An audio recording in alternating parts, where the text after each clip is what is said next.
Hey, TikTok! I'm gonna get right into this, and we're gonna try to make another bonsai out of this little plant.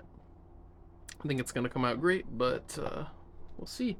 I cast these little cement pots as well as other things, so that's why I have so many of these on hand.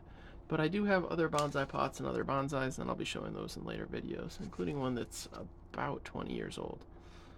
Um, Now, normally I would use bonsai soil, which I will be using, but I want to add a little bit of regular soil here at the bottom just because these pots are so small. And I'm going almost more for a mame style, although it's a little bit on the bigger end of that.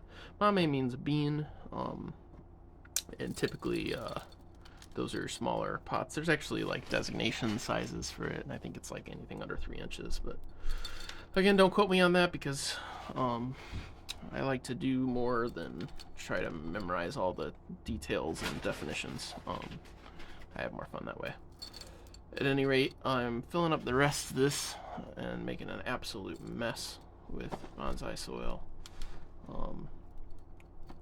Before I get into some of the decorative details, I did want to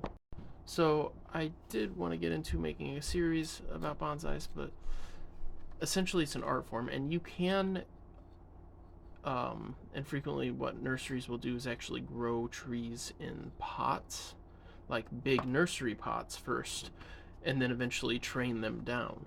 Now, bonsai training is not that difficult, depending on what plant you've got. And the biggest thing to know about it is the concept that wherever you cut, you will usually get twice the amount of growth in that area, and usually smaller leaves too. So if you trim aggressively on a fast growing plant, you'll get a bunch more small little leaves. But basically, the name of the game is to keep trimming it up and keeping it in the shape that you want.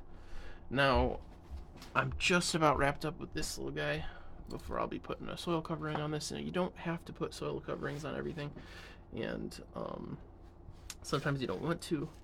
But for the look that I'm going for, I'm going to be doing that. And then I may sell these in the farmer's market this year with very specific care instructions for each bonsai, just so people aren't left, in the dark so much. But I'm doing this very similar to our previous bonsai with some moss. I'm gonna have to go get more real quick, so I'm gonna have to cut. I decided I'm gonna use some pincushion moss because, well, I've got all kinds of moss on hand, but I wanted to give a little bit of variation back here and over here as well. It'll make the landscape all the more beautiful by giving it a little bit more character. And so this is the little one we've created now. I may add some rocks to this, I'm not sure yet. Anyway, like, follow, subscribe, and visit our website for more